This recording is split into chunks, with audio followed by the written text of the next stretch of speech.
ایک آدمی نے گلاس میں پانی رکھا ہوا ہے سامنے اور کہے کہ یہ بڑا ٹھنڈا پانی ہے اور اس کو پئیں تو جناب پیاس بجھ جاتی ہے اور یہ اللہ کی بڑی نعمت ہے اور جناب بہت کمال کی چیز ہے، اور جس نے تاریخ میں پیا اس کی پیاس بجھی ہے، اور 1 گھنٹے کی تقریر کر دے، پیاس بجھ جائے گی؟ اس کی بجھے گی؟ تو کوئی اس کو کہے یار اتنی تعریف کی ہے پانی کی، اب تو بجھنی چاہیے تھی۔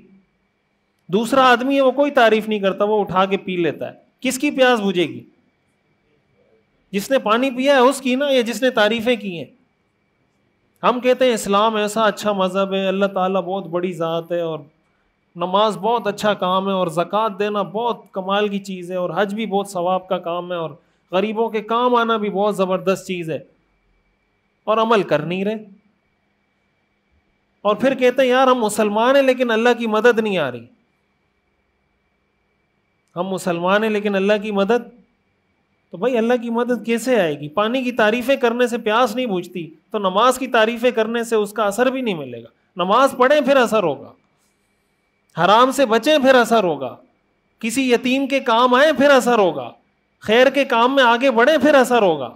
تو کام تو سارے چھوڑے ہوئے، تعریفوں پہ تعریفیں کیے جا رہے ہیں، اور بیٹھے ہوئے کہ یار پتہ نہیں اللہ کی مدد کب آئے گی۔ تو قیامت تو آ جائے گی، اللہ کی مدد نہیں آئے گی۔ قیامت آ جائے گی، اللہ کی مدد نہیں آئے گی جب تک سبب اختیار نہیں کریں گے۔ ایک آدمی ہے مثال کے طور پر، اس کو پیاس لگی ہوئی ہے،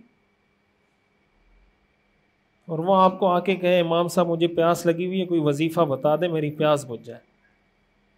آپ اس کو کہیں 1000 مرتبہ آیت الکرسی پڑھیں، 3 دفعہ درود شریف پہلے پڑھیں، 3 دفعہ آخر میں پڑھیں، اور پڑھ کے پانی پر بھی دم کر دیں اور اپنے گھر پہ بھی دم کر دیں، ہو جائے گا حل مسئلہ؟ مسئلہ حل ہو جائے گا؟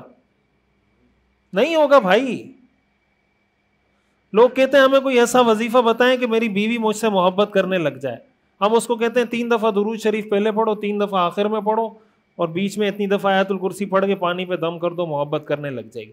تم بیوی کو مارتے ہو، پیٹتے ہو، اس پہ ظلم کرتے ہو، اس کا حق اس کو نہیں دیتے، اس کو دبا کے رکھتے ہو، جناب جو تمہارے بس میں آتا ہے اس پہ ظلم کر رہے ہو، وظیفے پڑھ رہے ہو کہ میری بیوی محبت کرے، قیامت آ جائے گی بیوی محبت نہیں کرے گی۔ کوئی آیت الکرسی نہ پڑھیں، بیوی کو اس کا حق دینا شروع کریں، اس کو محبت دینا شروع کریں، بغیر آیت الکرسی کے محبت کرے گی۔ ہم نے مسئلہ سارا الٹا کیا ہوا ہے، دین کو ہم نے وظیفوں کا دین بنا دیا، بس یہ وظیفے پڑھ لو بس ختم۔ تو یہ بات اگر آج ہماری سمجھ میں آ جائے نا کہ دین ہے کیا، تو بس آج کی نشست ہمیں وصول ہو گئی۔ یہی مقصد تھا میری گفتگو کا کہ ہم دین کو حقیقی معنوں میں سمجھیں، دین پر عمل کرنے کی کوشش کریں، دین پر عمل کرنے میں ایک دوسرے سے آگے بڑھنے کی کوشش کریں، اور جو حقیقت میں دین ہے اس کو اپنائیں، جو ہم نے دین کا غلط تصور بنایا ہوا ہے اس سے اپنے آپ کو بچائیں۔